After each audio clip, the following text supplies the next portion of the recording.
सर्वकल्याणकारिकं प्रधानं सर्वधर्माणां जैनं जयतु शासनं कोटिशतं द्वादश्चैव कोट्यो लक्षाण्यशीतिस्त्रधिकानि चैव पञ्चाशदष्टौ च सहस्रसङ्ख्यमेतच्छ्रुतं पञ्चपदं नमामि अर्हन्तभासयथं गणहरदेवेहिं गन्थियं समं परमा भक्तियुक्तो शुद्धनाणमहो वहिं शिरसा इच्छामि भन्ते शुद्ध भक्ति काओ शुद्धो को तुस्सालोच्यम अंगुवंग पहिंडे पाहुडे पड़ियम शुद्ध परमाणियो पुब्बगे चूलिया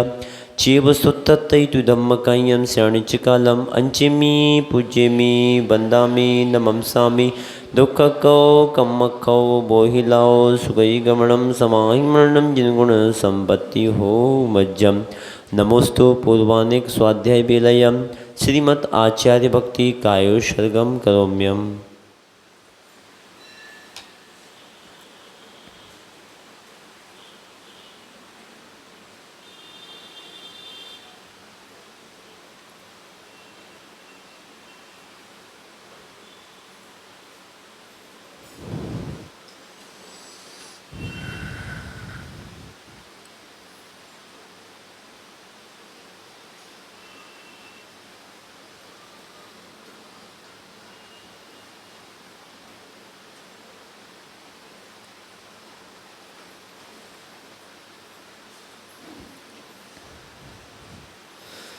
गुरुवापान्तनो नित्यं ज्ञानदर्शननायकः चारित्राणं गंभीरा मोक्षमार्गोपदेशका इच्छाई बनते आयरी भक्ति काहो शुद्धो को तुस्सालोचुम समणाण समदंशण समचरिजुत्ताणं पंचव्याचरणम आयरियणम आयरादि सुर्णाणुपतिशरणम उपज्जयणम त्रिणं गुणपालयणम सब्बश्रावणम श्याणिचकालम अंचिमी पूज्यमी बंदामी नमसामी दुखको कम्मको बोहिलाओ शुगई गमनम समाहिमरणम जिनगुण संपत्ति हो मज्जम नमियोर्णवर्धमाणम परमपाणम जीर्णम तिशोद्धीर्ण वोच्छामि दयण सारम सायार्णयाणधम मीणम पुब्बम जिणि भणियम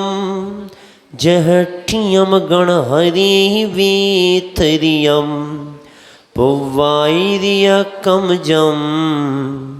तंबोलैजोः सदिट्ठि मधुसूदनान वलेणदो सच्छंदम बोलई जिणोदिठम जो सो होई कुदिठी न होई जिणमग्लगदबो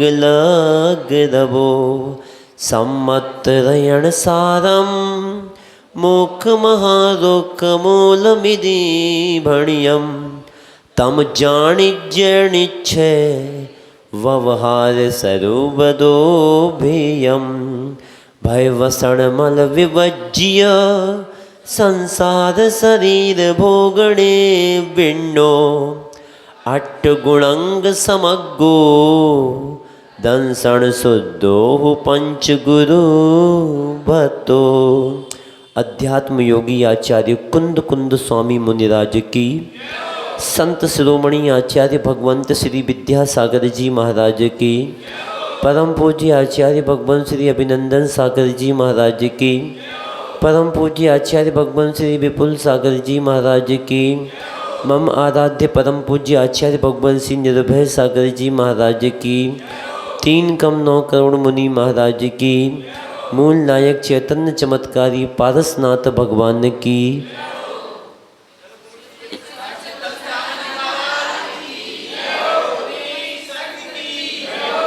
ये रयण सार ग्रंथ चल रहा है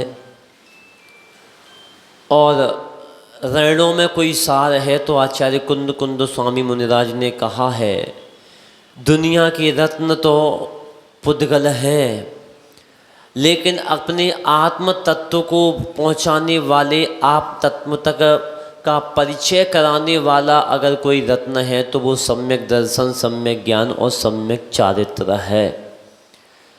आप इन रत्नों की खोज करो, आप इस रत्नों की पहचान करो। जो इन रत्नों की पहचान कर लेता है वही सम्यक दृष्टि है।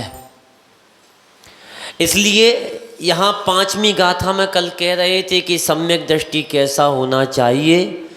तो जो भय से रहित है, सात भय से रहित है, व्यसन से रहित है, 25 दोषों से रहित है, संसार शरीर भोगों से जो निवृत्त हो गया है, 8 गुणंग समग्गो, जिसके जीवन में 8 गुण आ गए हैं, निशंकित निकांक्षित आदि, और जो दंसन शुद्धो निर्दोष सम्यक दर्शन का पालन करता है। क्योंकि सम्यक दर्शन की परिभाषा को समझे बिना अपने जीवन में आप सम्यक दर्शन को प्राप्त नहीं कर सकते। क्योंकि जब कोई जीव पहली प्रतिमा को धारण करता है, दर्शन प्रतिमा, तो उसको ये सम्यक दर्शन का पालन करना पड़ता है। अष्ट मूल गुणों का पालन करते हुए सप्त व्यसन का त्याग करके निर्दोष सम्यक दर्शन का पालन करना ही पहली दर्शन प्रतिमा है। प्रतिमा का अर्थ होता है प्रतिज्ञा। तो आप लोग भी भविष्य में प्रतिमाओं को धारण करोगे, आप भी अणुव्रती बनोगे, तो उसके लिए सबसे पहले सम्यक दर्शन को मजबूत तो बनाओ। तो ऐसा जो सम्यक दर्शन का निर्दोष पालन करता है उसके जीवन में ही पहली प्रतिमा आती है। दर्शन करने का नाम दर्शन प्रतिमा नहीं है। क्या भगवान के दर्शन कर लिए दर्शन प्रतिमा हो गई? तुम्हारे क्या कहती हैं, सम्यक दर्शन का वर्णन ये है कि सप्त व्यसन का त्याग करते हुए, अष्ट मूल गुणों का पालन करते हुए निर्दोष सम्यक दर्शन का पालन करना ही पहली प्रतिमा का स्वरूप है। इसलिए आप लोग इन सम्यक दर्शन का पालन करो और सम्यक दृष्टि बनने का प्रयास करो। और उसके बाद कहा पंच गुरु भक्तो, केवल पंच गुरु का ही भक्त हो, अरिहंत सिद्ध आचार्य उपाध्याय साधु का भक्त हो, दुनिया में और किसी का भक्त नहीं हो। बताओ तुम सब किन के भक्त हो? बोलो। हाँ हाँ, कभी कभी चलता हो बाहर भी? हाँ हाँ चलता हो। आप समझदार हैं, माइक बाहर लगे हैं। आप विचार करना, ये शीश पल हर जगह नहीं झुकता। विश्वास करो, एक समाज को उठा करके देखो, उसका अगर आदमी तुम्हारे यहां आता है तो गर्दन नहीं झुकाता है। समझ गए? नमोस्तु नहीं करता है। ये सब यहीं से गया है, कहीं बाहर से नहीं गया। हम तो जहां जाए वहां माथा टेक देते हैं। अरे ये शीश पर हर जगह नहीं झुकता है, झुकेगा तो एक ही जगह झुकेगा, अपने देव शास्त्र गुरु पर। आयतन के यहीं झुकेगा, आयतन अनायतन में नहीं झुकेगा, भगवान के यहाँ ही झुकेगा, भगवान के अलावा नहीं झुकेगा। और भगवान में भी अगर झुकेगा तो जिनकी नासा दृष्टि है, जिनकी आंखें बिल्कुल बंद हैं, ना किसी से कुछ कह रहे ना किसी से कुछ ले रहे, क्या प्रतिकार करेंगे? जिसके पास जो होगा वो वही देगा। हमारे भगवान हाथ पर हाथ रख करके बैठे हैं और कह रहे हैं, हे सम्यक दृष्टि जीवो, अगर तुम्हें जीवन में कुछ करना है, अपने आत्म उत्थान की ओर बढ़ना है, तो हाथ पर हाथ रख करके बैठ जाओ, तुम्हारा कल्याण हो जाएगा। करना बहुत सरल है, बोलना बहुत सरल है, मौन रहना बहुत कठिन है। ले लो एक दिन का मौन, दुनिया के सारे तुम नियम का पालन कर सकते हो, नियम ले लो। आज मेरा मौन का नियम है और फोन का त्याग है, पसीना आ जाएगा। विचार करो, पहले मैं नहीं समझता था कि ये भैया क्या बीमारी। जब हमने चतुर्मास किया बांसवाड़ा में, एक लड़का आ गया, उसके पापा कहने लगे, महाराज जी तुम इसको मोबाइल का नियम दो, इसको मोबाइल का नियम दो। मेरे जीवन का पहला चतुर्मास मुनि अवस्था का मैंने किया, तो मैंने कहा बेटा मोबाइल छोड़ दो। वो लड़का बोला मोबाइल नहीं छोड़ूंगा। मैंने कहा भाई क्या हो गया? मोबाइल नहीं छोड़ूंगा, स्कूल छोड़ दूंगा, पढ़ाना छोड़ दूंगा, महाराज को छोड़ दूंगा, खाना खाना छोड़ दूंगा, मोबाइल नहीं छोड़ूंगा। तब तो मेरी समझ में नहीं आया यार मोबाइल में है क्या बीमारी? बोले महाराज इसमें जन्नत है, जन्नत। लड़का बोला मुझसे इसमें क्या है महाराज? ट्रेन का मैप देखना हो तो इसमें देखो, मोबाइल में खाना मंगाना हो तो इसमें देखो, कुछ मंगाना हो तो ये देखो, गाड़ी कहाँ खड़ी है ये देखना, इसमें मंगाओ, स्कूल का ऑनलाइन होम डिलीवरी मंगाना है, इसमें सब कुछ है महाराज, इसमें जन्नत है। तब तो मैं नहीं समझा कि इसमें जन्नत क्या है, लेकिन अब समझ में आ रहा है कि हाँ वास्तव में अगर पंचम काल का अगर कल्प वृक्ष अगर कोई है तो वो मोबाइल है। क्या? कल्प वृक्ष से जो मांगो मिल जाता है। ऐसे ही फोन किया, हेलो सामा साड़ी ले आओ, तो साड़ी आ गई। हेलो खाना ले आओ, खाना आ गया। हेलो ये ले आओ, सब कुछ मिल जाता है, मांगने की आवश्यकता नहीं पड़ती है। अगर पंचम काल का कोई कल्प वृक्ष है तो वो क्या है? मोबाइल। इसमें सब कुछ है। अगर आदमी इसका उपयोग करे तो आदमी बन भी सकता है, और आदमी इसका दुरुपयोग करे तो बिगड़ भी सकता है। ऐसे ऐसे ऐप आ रहे हैं जो आदमी के अंदर बुरे बुरे ऐप डाल रहे हैं। क्या कहा? ऐसे ऐसे ऐप आ रहे हैं इस मोबाइल के अंदर कि इनको देख करके आदमी के अंदर बुरे ऐप आते जा रहे हैं। इसलिए इन ऐपों पर विरोध लगना चाहिए, इन ऐपों पर स्टे लगना चाहिए, जिससे हमारे बच्चे आज बिगड़ने का काम कर रहे हैं। अगर मैं कहना चाह रहा हूँ अगर आदमी इसका उपयोग करे तो बहुत अच्छा है, लेकिन आज का आदमी इसका उपयोग कम करता है, दुरुपयोग ज़्यादा करता है। इसलिए ऐसे ऐप बंद होना चाहिए। आप लोगों ने अखबार में पढ़ा हो कितने लोग उस गेम को देख करके मर गए, कितने लोग क्या हो गए, कितने लोग बिगड़ गए, कितने लोग क्या हो गया। पहले तो टीवी में तो फिर भी थोड़ा सा प्रतिबंध था, अब इस मोबाइल में तो कोई प्रतिबंध नहीं है, जो कुछ देखना है देखो। पहले तो बचपन में चित्रहार आता था, चित्रहार क्या आता था? वो तो 24 घंटे में एक बार आता था। अब तो सुबह से शाम तक चित्रहार ही चित्रहार चल रहा है। तुम्हारी भाषा में चित्रहार क्या है, मेरी भाषा में चित्रहार क्या है? पहले एंटीना बनता था, एंटीना लगता था, उससे चित्रहार आता था। अब विचार करो, जहां आदमी के चरित्र की हार हो जाए उसको चित्रहार कहते हैं। क्या कहते हैं? जहां जिसको देखने से, जिनकी क्रियाओं करने से, जिनकी प्रतिक्रियाओं करने से, जिनको आदमी जीवन में लाने से जिनके चरित्र की हार हो जाए और जिसकी ठटरी बन जाए। एंटीना क्या होता है? एक डंडा ऐसा ऐसा ऐसा, और जिसमें आदमी को बांध के ले जाते उसमें भी क्या होता है? जिसके चारित्र की ठटरी बन जाए, जिसके चारित्र की हार हो जाए, उसको ही तो चित्रहार कहते हैं। और आज के लोग देख क्या रहे हैं बताओ? आज के आदमी को राग पसंद आता है, वैराग्य पसंद नहीं आता। लेकिन कुंद कुंद स्वामी महाराज कह रहे हैं आप सम्यक दृष्टि बनो तो सबसे पहले 7 भय में पहला इहलोक भय। कौन सा भय? ये क्या कहलाता है? इसी के चक्कर में दुनिया लगी है आज। चौकी में आइटम बनेंगे 50। क्यों? लोग क्या कहेंगे?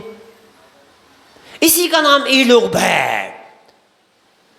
लोग महाराज क्या कहेंगे? महाराज चौकी में गए थे, महाराज तो कुछ नहीं कह रहे, लोग क्या कहेंगे? महाराज जी उनके घर पे गए तो उनकी तो सूखी रूखी रोटी थी, लोग क्या कहेंगे?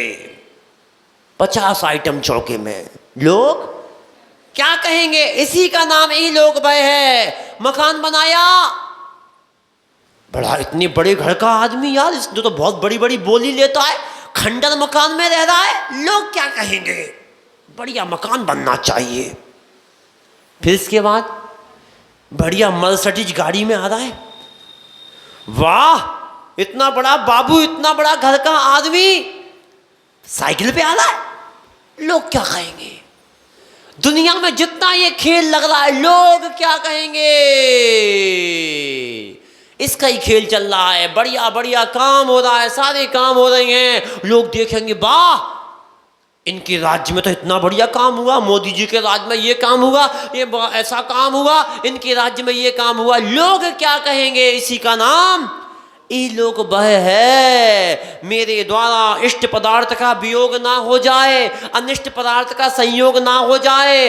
इस प्रकार से जन्म में क्रंदन करने को ये लोक भय कहते हैं। इस भाव में जो लोगों का डर रहता है, ये लोग ना मालूम मेरा क्या करेंगे, अगर मैंने ऐसा नहीं किया तो क्या होगा, अगर मैंने पैसा नहीं दिया तो क्या होगा, अगर मैंने टैक्स नहीं भरा तो क्या होगा, अगर मैंने क्या कहते समाज का चौका नहीं लगाया तो क्या होगा, लोग क्या कहेंगे।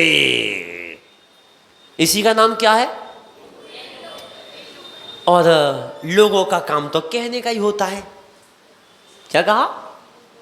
लोगों का काम तो कहने का होता है, लोगों के अनुसार नहीं चलना। सच्चा सम्यक दृष्टि भगवान के अनुसार चलता है, धर्म के अनुसार चलता है, गुरु के अनुसार चलता है। और मिथ्या दृष्टि लोगों की सोच के अनुसार चलता है। ध्यान रखना, लोगों के अनुसार कभी मत चलना। लोगों की सोच तो बदलती रहती है, लोगों की सोच तो कंडीशनल के अनुसार, माहौल के अनुसार, स्थिति के अनुसार बदलती है। ध्यान रखना, लोगों की सोचों के अनुसार मत चलना, लोगों के अनुसार, माहौल के अनुसार बदल जाती है। अगर चाय में मक्खी गिरती है तो चाय को फेंकता है, और घी में मक्खी गिरती है तो मक्खी को फेंकता है। ध्यान रखना, लोगों की सोच बहुत अलग तरह की है। घी नहीं फेंकता, उस मक्खी को फेंकता है। और ध्यान रखना, लोगों का काम कहने का होता है। अगर आंख बंद करके बैठोगे तो कहेगा बगुला भक्त बैठा है, अकड़ करके चलोगे तो कहेगा बड़ा अकड़ू आदमी है, झुक करके चलोगे तो बताओ ऊपर सिर उठा करके भी नहीं देखता है, आंख बंद करके देखोगे तो कहेगा देखता ही नहीं है, नौटंकी बाज है, ढोंगी है। और आंखों को फोड़ लोगे तो कहेगा फोड़ी है तो भोग।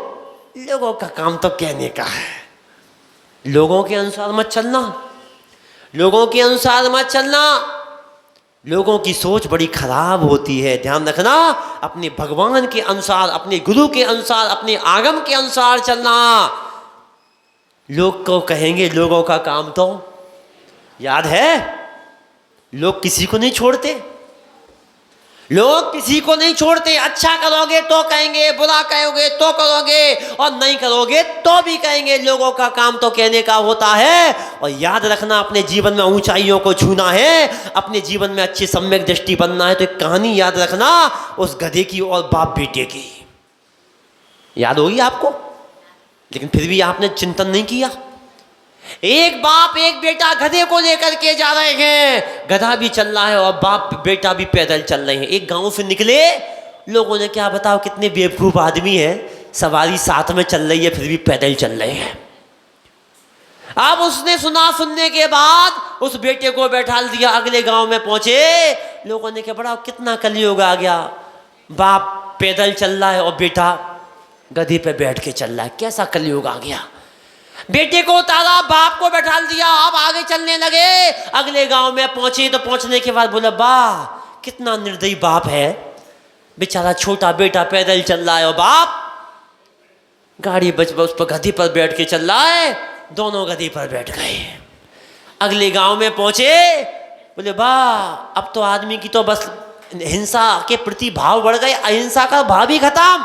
उस बेचारे गधे की जान लेना चाह रहे हैं। दोनों उतरे और गधे को कंधे पर टांग लिया। अगले गांव में पहुंचे, लोगों ने क्या वाह कैसे बेवकूफ आदमी है कि सवारी साथ में, सवारी को गधे पर टांग, उसको कंधे पर टांग कर ले जा रहे हैं। और ले जाने के बाद उन गधे को लिया और नदी में फेंक दिया। अगले गांव में लोग देख रहे थे, बताओ कितनी निर्दयता आ गई कि बताओ उस त्रियंत जीव को इन नदी में फेंक दिया। लोगों ने कहाँ छोड़ा। हे भव्य जीवो, हे भव्य जीवो, यही लोग भय को करने वालों, लोग क्या कहेंगे। लोगों ने तो कहीं नहीं छोड़ा। अरे अच्छा करा तो नहीं छोड़ा, बुरा करा तो नहीं छोड़ा, बीच का किया तो नहीं छोड़ा। और बताओ गधे के साथ, तुम गधे की कहानी हमेशा याद रखना अपने जीवन में अगर सफलता प्राप्त करना है। लोग कभी किसी को छोड़ते नहीं हैं, इसलिए अपने जीवन में ये लोक भय, इस लोक में क्या होगा, कैसा होगा, तो भावना भरना। धर्म ही सच्चा साथी है, जैसे दीपक बाती है। धर्म ही सच्चा साथी है, जैसे दीपक बाती है। हो बाबरे, हो बाबरे। आप लोग भजन पढ़ते हो ना, इसलिए बस ये भाव ना भाव मेरा क्या होगा कैसा होगा कुछ नहीं होगा, अरे जो होगा अच्छा होगा, मैंने तेरे ही भरोसे पारसनाथ भंवर में नैया डाल दी। जो कुछ होगा अच्छा होगा भगवान, मेरा जो मुझे विश्वास है, एक तुझ पर ही भरोसा है, जो कुछ होगा अच्छा होगा। इसलिए लोग क्या कहेंगे लोगों के अनुसार मत चलना, अपनी सोच के अनुसार चलना, अपने जीवन के अनुसार चलना। इस भव में लोगों का जिसको डर रहता है, लोग ना मालूम मेरा क्या बिगाड़ करेंगे, ऊपर से तो बिगाड़ कर सकते हैं लेकिन आत्मा का कभी बिगाड़ नहीं हो सकता है। अच्छे काम करते जाओ करते जाओ, लोगों की चिंता मत करना। हाथी चलता है तो कुत्ते भौंकते हैं। क्या कहा?